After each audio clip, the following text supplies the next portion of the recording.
Any fool can criticize, condemn, and complain. And most fools do.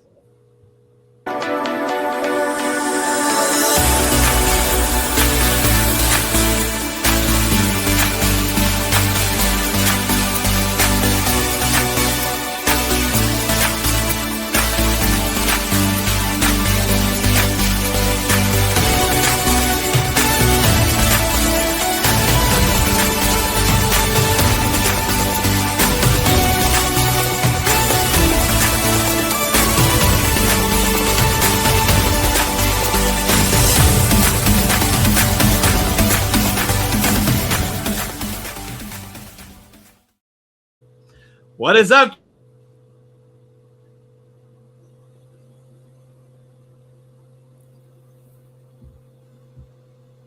I'll finish his words. What is up, champions? I don't know what just happened there, but we had some technical awesomeness. Just wanted to say welcome to our podcast. This is Champion Reads, brought to you by Champion Circle. We are super excited that you're here, and we're doing another book. And I'm going to jump in here and say I'm now part of the team. They brought me back. I'm Jon Kovach Jr., and I'm going to welcome Ian Stermer in the house. Thank you. We're glad to let you come back, John. As well as Willie Blake, who was starting the show, running the show, and now it's frozen. And when he comes back to us, you know what would be really funny is if Willie was playing a joke on us and he started and then he stopped and froze the whole time. That would get me. That would be so. That would. Oh my gosh. We're super excited to kick things off with another book and another discussion.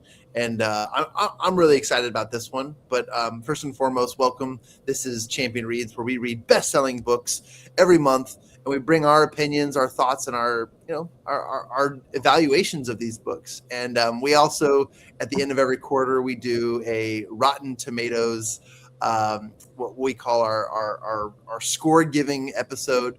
And we take these and we just give our honest opinions. And again, we're just sharing our thoughts. These are not at all negative interpretations of any of these books. They're just, our plain discussions, and we're built around the ideas and theories that if we look at these concepts from the positive and also look at them from the critical eyes, that we can really get a lot out of it. And we don't just talk about things, we talk about how you can apply them in your life. So all in all, we're really excited that we're here. Ian, we're super excited. I know you've got a couple copies of this book, and I've got just one in hand, but I've got one digital and I've got one that's original. But today we're going to be talking about How to Win Friends and Influence People by Dale Carnegie. Guys, this was written in the 1930s. This is such a classic and has influenced so many people. And in fact, when Ian, you and Willie became best-selling authors, your first contributions were along the lines of this concept that influence or impact comes from the power of those who work, who know these principles. So sorry for the beeping in the background. My vacuum just came into the room. Okay. To beep at us, but I thought that was the fire alarm, maybe, and just snooze it. And yeah, just snooze the fire alarm. Initial reactions, though. What are your thoughts building up to How to Win Friends and Influence People? Yeah. We talk about classic books here, and I think this is the ultimate classic out of everything we do. And in the green room before, we were saying, it's written in the 1930s, and is it old and outdated and irrelevant, or is it still true and timeless principles? And it's kind of fun to read the book because the examples are pretty old and can almost sound irrelevant, but the principles are eternal, everlasting. Those ideas in there are the same. And, so many books have been written since then about these principles that it almost seems like common sense. Yeah. But when this came out, it was really pretty groundbreaking. And I love it because it just goes on the idea of be a good person, be kind, be genuine, be authentic, care about the people you're talking to. And it's a very uplifting book. It's very bold in what it's saying, but to me, it's uplifting because it's saying, you know what, if we're all just nicer people, this will become a better world. So that's my goal, is make it a better world. Read this book. Anything else now? I agree. And it's interesting. And I'm all about correlations, right? I'm always looking at the world from a bird's eye view and thinking, wow, I wonder what the influence here was, because Dale Carnegie was a prominent author of the time here in the United States. And then I'm sorry, I may be misquoting that. I actually don't remember nor know if he was in the United States, but I will say he was. Okay, good. Huh. I almost fact checked myself. I was like, wait a second, because I get confused with the Carnegies. And but anyways, the long story short is, the thing is there's a correlation between some of the world's most popular books. This be one of them. Think and Grow Rich be another. And they were all written around the same time. And this was kind of like a massive movement in personal growth. And I think that around world history, there were major life events that caused people to look inward rather than just continue down the path of monotony and mundane repetition, right? This was a time where people were searching for meaning and a little bit more impact. And there was a need for more positivity in the world, because people were just yearning for it. They were hungry. They were starving for it. And so this is a really exciting time. It's almost like the birth of personal development. And I'm super excited. This has become a book of core curriculum for all of us. And so without any further ado, we also want to welcome Willie Blake for back to the screen. Thanks for joining us, Willie. I took over, and now it's my podcast. Great, hit it. Keep going. Love it. We had some internet issues, but we're back and running.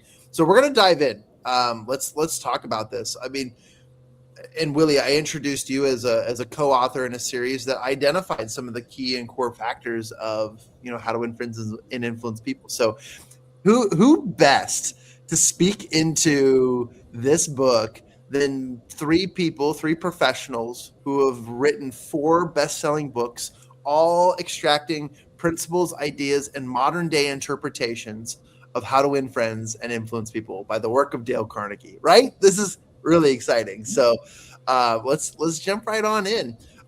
In the book, I mean, if you guys just even open up a book near you, it's kind of developed into 4 parts. And one of the first parts is, the fundamental techniques in handling people. Nowadays, when you say, oh, don't worry, I'm handling people, or I'm handling the situation, that could be misinterpreted in many different ways. So there's another way to look at this. Let's talk about how to communicate. Let's talk about the power of authentic communication. And I'll just kind of open it up. Who would like to go first? Let's dive into authentic communication. What does that mean to you? What does that kind of look like nowadays? I think authenticism is an interesting word, and it's either overused or misunderstood, right? So what does authentic communication mean to you all? Yeah, for me. Oh, sorry, go ahead, Willie. For me, it's with the series that we was created and that we're authors of just the Book of Influence. I remember my 4 chapters that I also divided it into 4 different parts, but all of them went around the concept of listening. That there's power in listening. To truly be like a master communicator, you got to be able to hear people. And not just hear, you got to be able to understand them.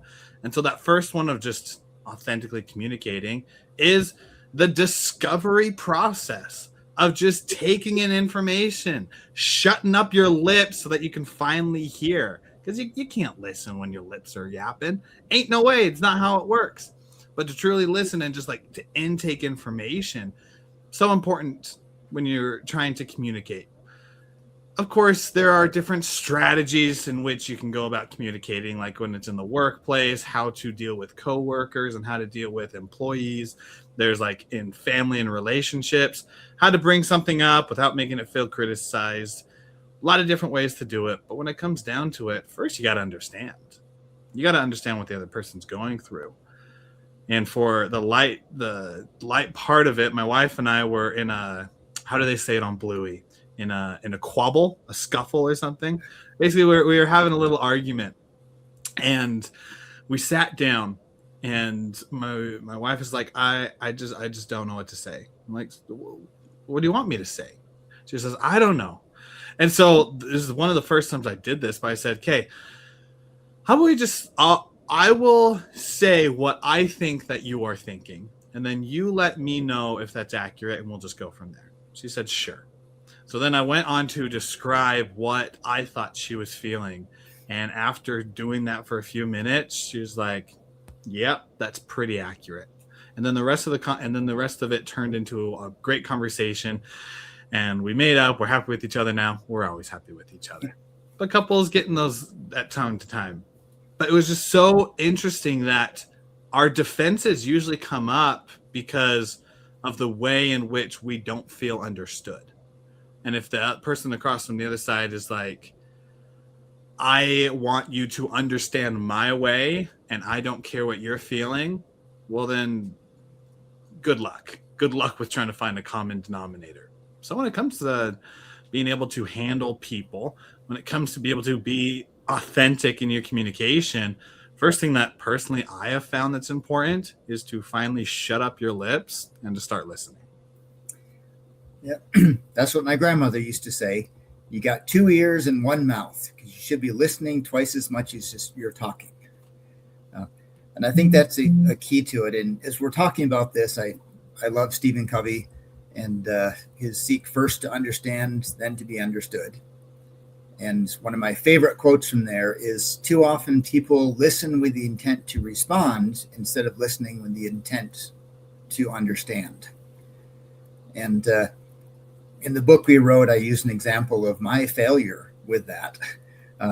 I met with a lady for one of these one-on-one coffee meets, and we were both kind of doing a personal development side of business.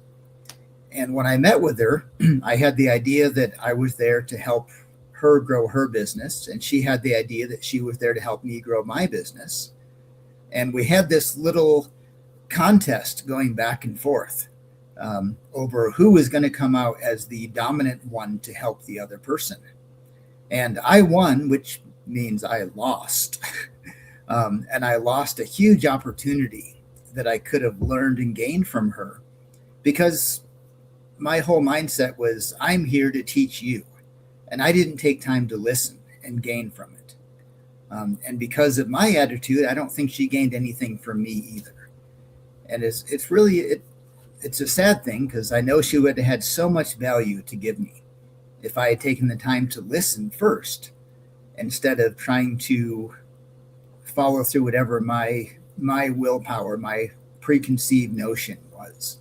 And I think that's the key. You've got to look at the other person and respect them, learn from them first, listen to what they have to say, then see what the conversation goes to.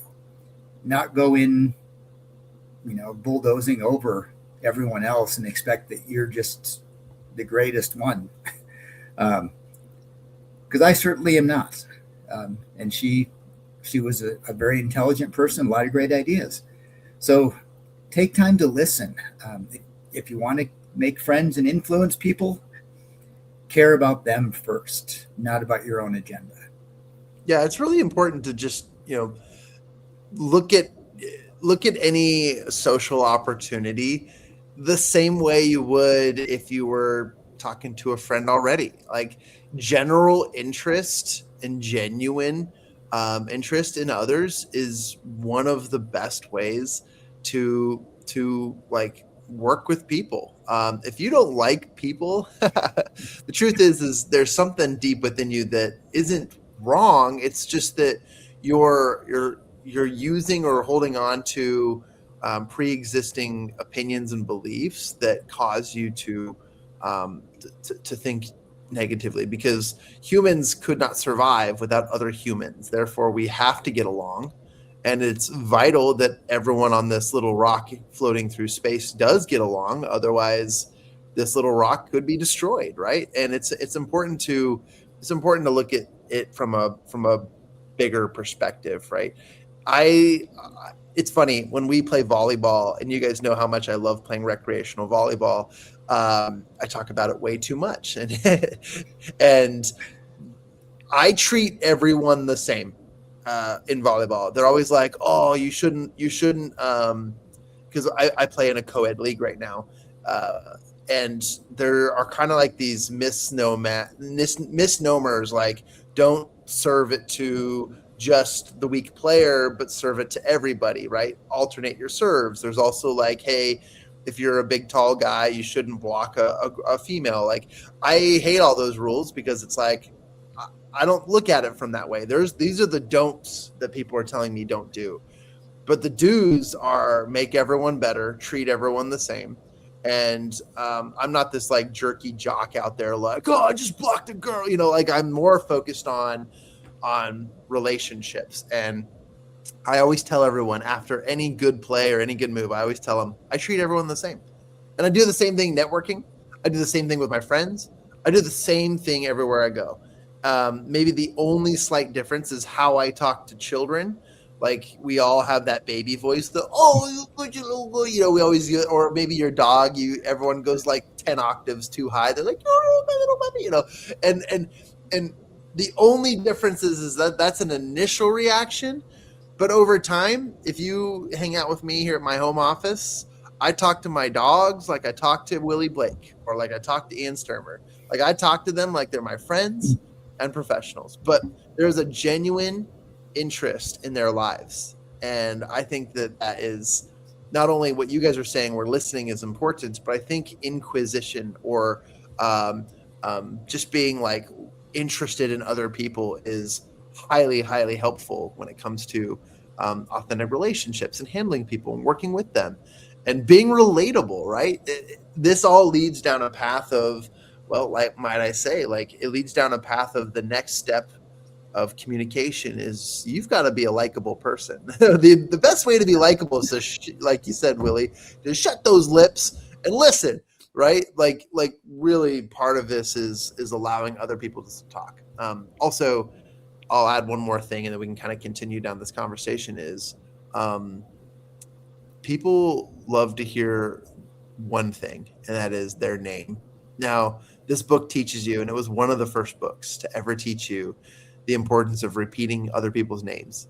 And some people took this way too far and they ruined it. And now there are jokes and memes online about it. But I think the more that you can, accurately and authentically share somebody's name and interest in them, they are more likely to do business with you. They're more likely to be your friend. They're more likely to form relationships with you. And outside of every other context, it's more important that they know and feel seen, heard, and thought of. So that's kind of cool.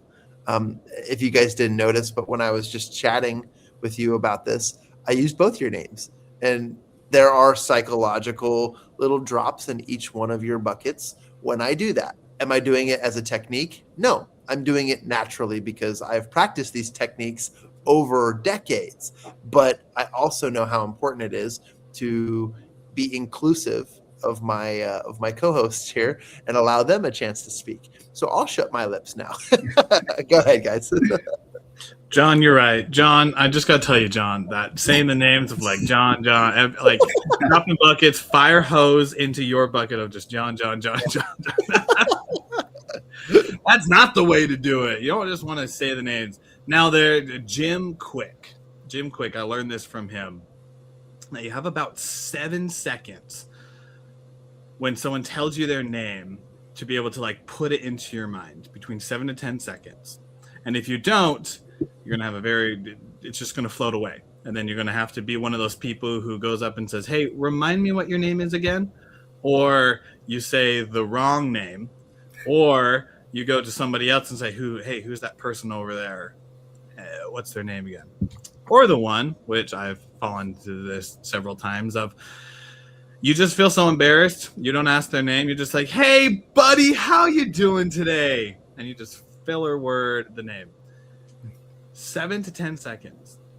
So if name is so important, I think this is such a great part to mention when we talk about authentic communication and handling people. When you say their name it does. It drops that little penny in their emotional bank, and every single time you're making that deposit, to where when something happens, like you might have to address some hard conversation with them, or at times it might be like you have to fire them for some reason, then you have deposited into the relationship. And instead of it just being like blow up, walking out of Walmart, dumping milk on their head and milk all over the floor, it's just a professional end it and walk away type situation. So how do you do it? What's worked well for me is within those 7 to 10 seconds, I think of like something that is already in my life to attach to their name. So if it's like Steve, I used to work with a guy named Steve in lawn mowing. So the person in front of me, I'll just imagine them pushing a lawnmower and then Steve walking around edging the lawn, so that the next time that I see their face, I'm like, okay, this person, they're mowing the lawn with Steve. Oh, Steve, how you doing today? And that's something that works well for me. For others, like John mentioned, it's the repetitive of mentioning their name. But whatever it is, when it comes to communication, making sure that you know their name, as well as making sure that they feel the sincerity when you say their name, is, in my experience, truly important. Definitely agree. And I'm going to talk about something different because I am so bad at names. I struggle with that, putting names and faces, especially out of context. And that's a weakness of mine, which means it's something that I will work on and get better at. Because like anything, it's a skill you can learn. It's not an excuse for me to say, oh, I'm bad with names and just forget about it from there. I always say the joke from W.C. Fields, I can never remember a name, but I always forget a face. But I'm going to move on to a semi-related one. I was reading an article, interview with Paul McCartney a while ago, and he was talking about how they wrote the Beatles songs, especially some of the earlier ones. And they actually purposely did not use names in there. They didn't write names about Betty and Susie and Veronica. They wrote songs, I Want to Hold Your Hand, I Want to Be Your Man, She Loves Me, Yeah. And he said that we did that because we wanted the person hearing the song, well, the girl hearing the song, to think we were singing to them. And psychologically, they would want to buy the record because they thought we were singing directly to them. So even without that name, they understood a marketing strategy. It should be more than just a marketing strategy here, but for them, to make it personal to the person that they're reaching out to. They wanted their listeners to feel like they were singing individually to them. And they made a personal quality to their music. And I think you can do that even in that mass marketed thing like the Beatles. They could make it feel unique to you. How many of us with our significant other have our song? Hey, that's our song. Mine is How Much Is That Puppy in the Window? No. Sorry. But we all have that thing that makes it unique to us. And it feels personal. It feels like it is ours, even though it's a mass produced. And I think that's a great skill to have, to make everyone feel that we're talking to them and about them in what we're doing in life. Yeah, I couldn't agree more. There's so many different ways to relate, right? And this one, Willie, when you were jumping on, we were talking about how the 1930s were like the beginning. It was the melting pot for personal development. Like literally, this was like the growth, and the foundations were built on how to develop various principles and qualities to improve your life. And these stories started coming out from examples of those who have kind of laid the path, used these principles without knowing, and found success using them. And I'll pull one because this is written by Dale Carnegie, not to be confused with Andrew Carnegie, who was incredibly influential and a rich individual.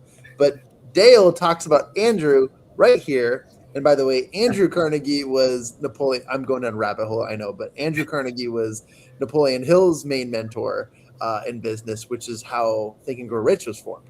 All in all, Dale Carnegie says, Andrew Carnegie, the poverty-stricken Scotch lad who started to work at 2 cents an hour and finally gave away $365 million, learned early in life that the only way to influence people is to talk in terms of what the other person wants. The only way to influence people is to talk in terms of what the other person wants. Ponder on that. So whether we're talking about names or interests or certain things, people wonder, like, how do I get to that? One day I took that literally. And I've told this story many times from stage. And rather than focusing on who I was and where I was coming from, because that's what old school networking is all about. It's like, oh, what's your name? What's your title? What you do? What you work for? Like, yada, yada, yada. Like, who cares? I mean, really, who cares? No one does. We ask those questions as formalities, but none of us actually care about them unless you have a genuine interest in that person. So let's be real for a second. Because we don't really care about it, and those are pretty harsh words, what do we care about? I am more interested in what you're working towards. If you tell me your goal, it's like show and tell. And if everyone in class was supposed to bring a vision board or a dream board, right? A collage of all the things that they like, and they went home and they tore through their magazines, and they went through and they found stuff that they liked and were interesting, and then they put them on a piece of paper, and then they all brought them. I'm interested in that. Like, I want to know what's on your vision board. And so easily, if you look at it from that perspective and say, hey, what are you working on? Like, what direction are you going? It's kind of like when you're walking or hiking and you run into other hikers and they're going the opposite direction of you, or if you run into a fork in the road and certain people go left and you're like, well, I think we should go straight or right, you know? And it's interesting how we all have our own paths, our own journeys. And if you take at all any interest from high to low, big picture to as simple as, hey, you know, I see that you're wearing the color purple today. Is that a color you like? It looks really nice on you. Or, hey, I've noticed that I've never noticed this before, Willie, but and I've always wondered, like, you've worn glasses this entire time, and I'm just curious, like, do you ever see the reflection of your screen or anything when you're doing all of this podcasting and filming? Like, that's so interesting. What are the keys to cool successes wearing glasses on screen? Like, I digress, but, like, you know, there's so many little things about people that if you just take a genuine interest in, now you're thinking in terms of what do they want? And now that person will not stop talking. Like, they are so excited, and you can have a great place to connect. And I think that builds really, really interesting frequencies of relationships. What do you guys think? I'm right there with you. Like, just be specific for them, not just like, hey, how you doing? What degree are you getting in? Like there are these like general surface level questions that get asked, and I'll be honest, I hate them so much. Especially when I was in college, the most questions I hated was how's your day going, with it just being like thrown out there, and then they look away and don't care about it. But then you go into, what's your degree in? What is it that you want to do after college? If you're single, hey, you're getting married soon? You're getting a girlfriend soon? So girlfriend soon, and then if you have a girlfriend, get married. And then if you're married, it's just like, when's the first kid? And then after that, it's like, when's the second kid? And it's like, it's always these just surface level of what they see basic on the outside. Where, John, you nailed it, where you bring something up that might not be brought up that often, that you just notice. And it's the things that you notice that they want to talk the most about. But ain't nobody asking the questions, because they're just thinking about what they think, because they're thinking what they think. And as Ian said, they're just trying to react to what you're saying. Well, then their perception level is low. They can't see what's out there. And then their communication is just straight up surface level. Where if you want to go deep, you want to get those questions, you got to build the reps and ask really great ones of, hey, what are you passionate about? For me, that goes deep because it's more than just like, what do you do for a job? It's what are you passionate about? I don't care what you do. I care what you like to do. Yeah. What's your story? Like, what made you who the person you are today? And one of my favorite golden questions, you could say, is that if you didn't care about money, time, resources, or connections, or what anybody thought about you, what would you want to do? So it takes out all the fear, it takes out all the judgment, and they're like, okay, what is it that I actually want to do at the end of the day? So there's power in questions, not just surface level, but if you get in depth, there is so much power when you're communicating. Love that. I was thinking, what are our power questions to ask? So mine is, so what made you most, or what was your most exciting win this last week? And when you first meet somebody, and they always smile at that and they stop and think about it. But I want to close with one more example of a master of speaking and caring about people, Fred Rogers from Mr. Rogers' Neighborhood. I was reading an article about him, and said he would be on like talk shows, late night talk shows or something. Said the host hated having him on because he cared so much about the host that he would be asking them the questions and getting to know them. And the host, Johnny Carson or Dave Letterman, they're supposed to be the masters of getting you to talk. But Fred Rogers would get them talking about their life. But then 2 months later, he would call them up out of the blue and ask them, oh, remember we were talking about this. How is that going?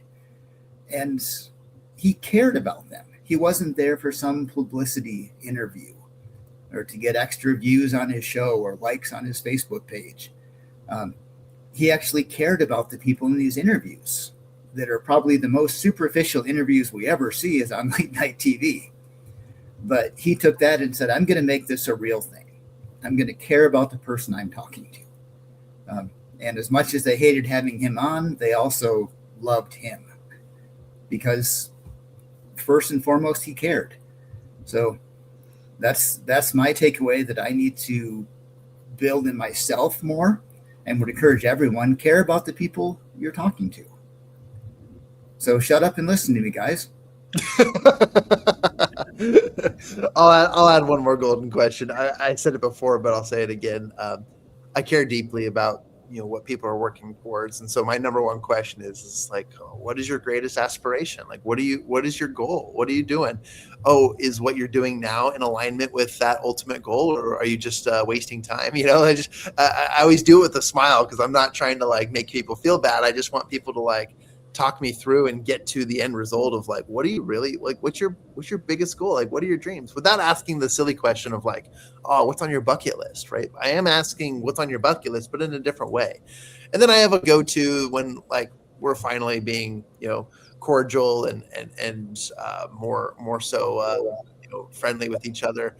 One of my favorite questions is, what is your go-to karaoke song? And I get a number of responses. People are like, oh yeah, it's this or that or whatever. Some people will say, oh, I don't do karaoke. And I'm like, well, okay, let's sweeten the pot here. What if it was for $1 million? What would be your go-to karaoke song? And then they either have an answer or they say, oh, I don't know. It's not worth it. I wouldn't sing for $1 million. Like, you wouldn't sing for $1 million? Okay, let's sweeten the deal.